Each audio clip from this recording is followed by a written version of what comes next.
Juges, chapitre 19. Dans ce temps, où il n'y avait point de roi en Israël, un Lévite, qui séjournait à l'extrémité de la montagne d'Éphraïm, prit pour sa concubine une femme de Bethléem de Juda. Sa concubine lui fit infidélité, et elle le quitta pour aller dans la maison de son père à Bethléem de Juda, où elle resta l'espace de 4 mois. Son mari se leva et alla vers elle, pour parler à son cœur et la ramener. Il avait avec lui son serviteur et 2 ânes. Elle le fit entrer dans la maison de son père. Et quand le père de la jeune femme le vit, il le reçut avec joie.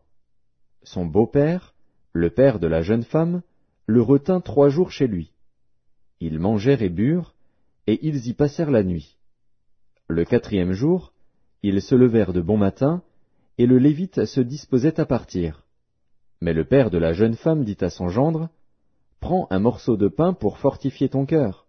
Vous partirez ensuite. » Et ils s'assirent, et ils mangèrent et burent eux 2 ensemble.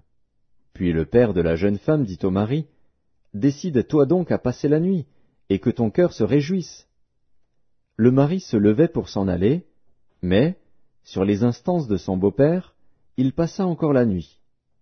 Le 5e jour, il se leva de bon matin pour partir. Alors le père de la jeune femme dit, « Fortifie ton cœur, je te prie, et restez jusqu'au déclin du jour. » Et ils mangèrent eux 2. Le mari se levait pour s'en aller, avec sa concubine et son serviteur. Mais son beau-père, le père de la jeune femme, lui dit, « Voici, le jour baisse, il se fait tard, passez donc la nuit. Voici, le jour est sur son déclin, passe ici la nuit, et que ton cœur se réjouisse. Demain vous vous lèverez de bon matin pour vous mettre en route, et tu t'en iras à ta tente. » Le mari ne voulut point passer la nuit, il se leva et partit. Il arriva jusque devant Jébus, qui est Jérusalem, avec les 2 ânes bâtés et avec sa concubine. Lorsqu'ils furent près de Jébus, le jour avait beaucoup baissé.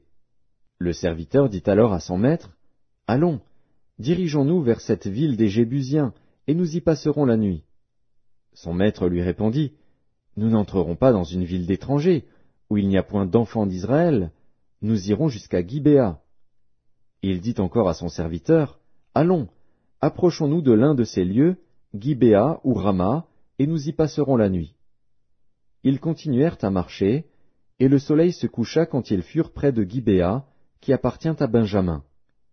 Ils se dirigèrent de ce côté pour aller passer la nuit à Gibéa. Le Lévite entra, et il s'arrêta sur la place de la ville. Il n'y eut personne qui les reçût dans sa maison pour qu'ils y passassent la nuit. Et voici, un vieillard revenait le soir de travailler au champ. Cet homme était de la montagne d'Éphraïm, il séjournait à Gibéa, et les gens du lieu étaient benjamites. Il leva les yeux, et vit le voyageur sur la place de la ville. Et le vieillard lui dit, « Où vas-tu, et d'où viens-tu » Il lui répondit, « Nous allons de Bethléem de Juda jusqu'à l'extrémité de la montagne d'Éphraïm, d'où je suis. J'étais allé à Bethléem de Juda, et je me rends à la maison de l'Éternel. Mais il n'y a personne qui me reçoive dans sa demeure. Nous avons cependant de la paille et du fourrage pour nos ânes.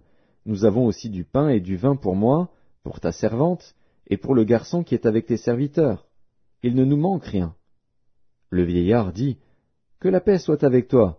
Je me charge de tous tes besoins, tu ne passeras pas la nuit sur la place. » Il les fit entrer dans sa maison, et il donna du fourrage aux ânes. Les voyageurs se lavèrent les pieds, puis ils mangèrent et burent.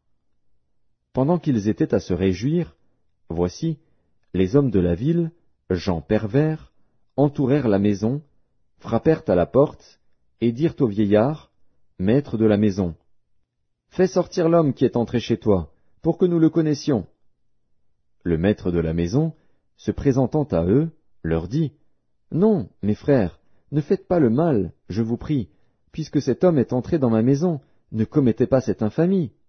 Voici, j'ai une fille vierge, et cet homme a une concubine. Je vous les amènerai dehors, vous les déshonorerez, et vous leur ferez ce qu'il vous plaira. Mais ne commettez pas sur cet homme une action aussi infâme. » Ces gens ne voulurent point l'écouter. Alors l'homme prit sa concubine et la leur amena dehors. Ils la connurent, et ils abusèrent d'elle toute la nuit jusqu'au matin. puis ils la renvoyèrent au lever de l'aurore. Vers le matin, cette femme alla tomber à l'entrée de la maison de l'homme chez qui était son mari, et elle resta là jusqu'au jour. Et le matin, son mari se leva, ouvrit la porte de la maison, et sortit pour continuer son chemin. Mais voici, la femme, sa concubine, était étendue à l'entrée de la maison, les mains sur le seuil. Il lui dit, « Lève-toi, et allons-nous-en. » Elle ne répondit pas. Alors le mari la mit sur un âne, et partit pour aller dans sa demeure. Arrivé chez lui, il prit un couteau, saisit sa concubine, et la coupa membre par membre en 12 morceaux, qu'il envoya dans tout le territoire d'Israël. Tous ceux qui virent cela dirent, « Jamais rien de pareil n'est arrivé et ne s'est vu depuis que les enfants d'Israël sont montés du pays d'Égypte jusqu'à ce jour. Prenez la chose à cœur, consultez-vous, et parlez. »